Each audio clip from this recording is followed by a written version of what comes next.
Buenas tardes, mi nombre es Luz Solange Morales, soy estudiante de la maestría en Educación Inclusiva de la Universidad Iberoamericana.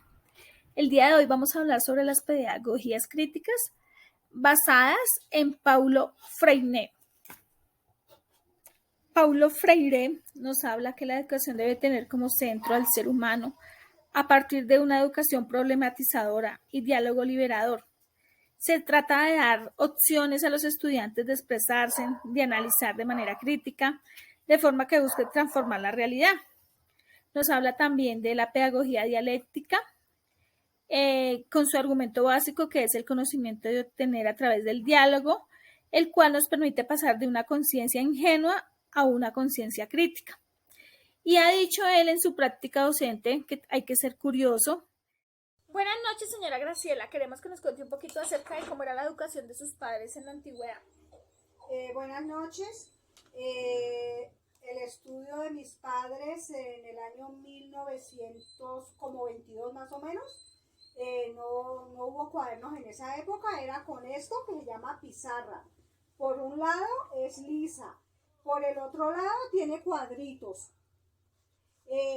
Con un lápiz más o menos parecido a esto que lo llamaban gis, era blanco, rayaba, se veía, ellos tenían que borrar, se veían pocas materias, se veían como unas 5: matemáticas, español, historia patria, religión y urbanidad. Ellos les dictaban las clases, cada clase se la dictaban en el tablero, ellos tenían que copiar acá en la pizarra, se llama pizarra. Cuando terminaban esa materia ellos tenían que borrar todo y se lo tenían que grabar, porque ellos no tenían cuadernos a donde anotar, era acá, pero lo borraban.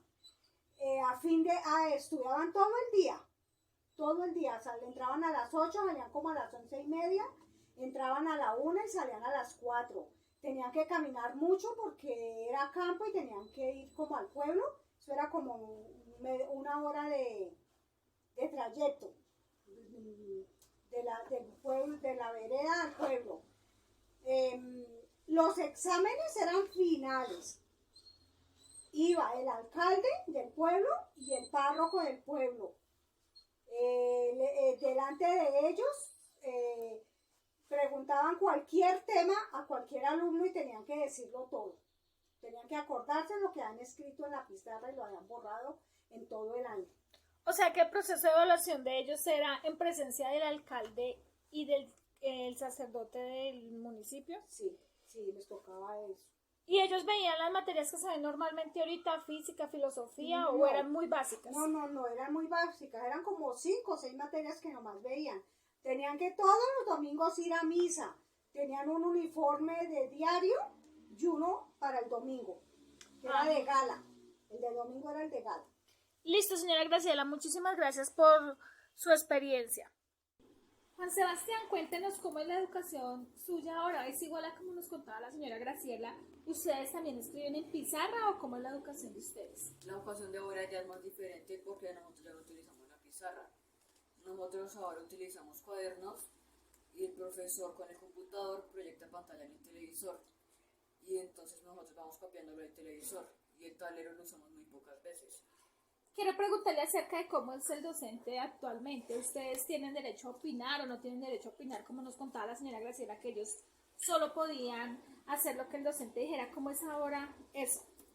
Ahora nosotros podemos opinar libremente sobre lo que nosotros pensamos sobre el tema que el docente nos está explicando.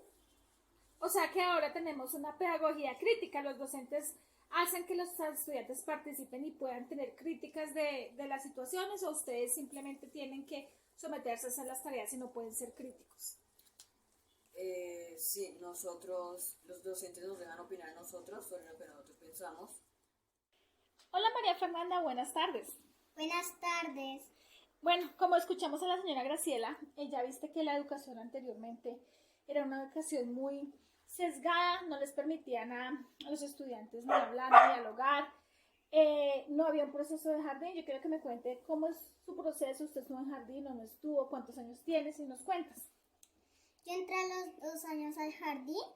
Yo en el jardín hice manualidades, coloreé, comí Dormí, también jugué. Tengo 7 años, ya entré al colegio. Ahí ya estudian con el cuaderno, pero no era de cartón, ya tiene hojas así que se pueden borrar y tiene hartas. Como tú escuchaste a la señora Graciela, anteriormente los profesores eran muy duros, les pegaban, no les dejaban opinar, ustedes no tenían derecho a hablar. ¿Usted ahorita sí puede hacer eso? Sí, ¿Cómo hace usted para participar en clase? ¿Puede hacer preguntas o la profe no les permite? a veces cuando estamos en evaluaciones no nos deja hablar, pero para que hablemos toca levantar la mano. Ah, bueno. ¿Y cómo son las evaluaciones ahora en su época?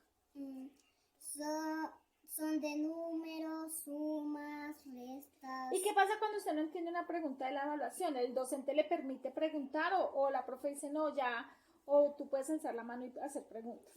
Sí, pero cuando ya explicaron, la profe se pone furiosa y no les explica más. Ah, bueno, muchísimas gracias, es usted muy amable. No hay práctica docente sin curiosidad, sin incompletud, sin capacidad de intervenir en la realidad, sin la capacidad de ser hacedores de la historia, siendo a su vez hechos por la historia. Se ha dicho que en las tareas fundamentales, tanto en Brasil como en el mundo entero, es elaborar una pedagogía crítica. Buenas tardes, Nicole Juliana. Queremos que nos cuente un poquito acerca de la pedagogía crítica. Bueno, según lo que me cuentan mi abuela, mis abuelitas, la pedagogía ha cambiado conforme han pasado los años. Anteriormente los profesores eran muy mano dura, digamos, te golpeaban, no te dejaban responder las cosas, y era muy a la antigua todo el método de estudio. Ahora los profesores y toda la parte pedagógica ha mejorado mucho, ya que es más lúdicas las clases, todo es mucho mejor, es mucha más la inclusión que se da en las clases, participación y cosas lúdicas que se implementan para que nosotros aprendamos mucho más fácil y más rápido. Muchísimas gracias, Nicole Juliana.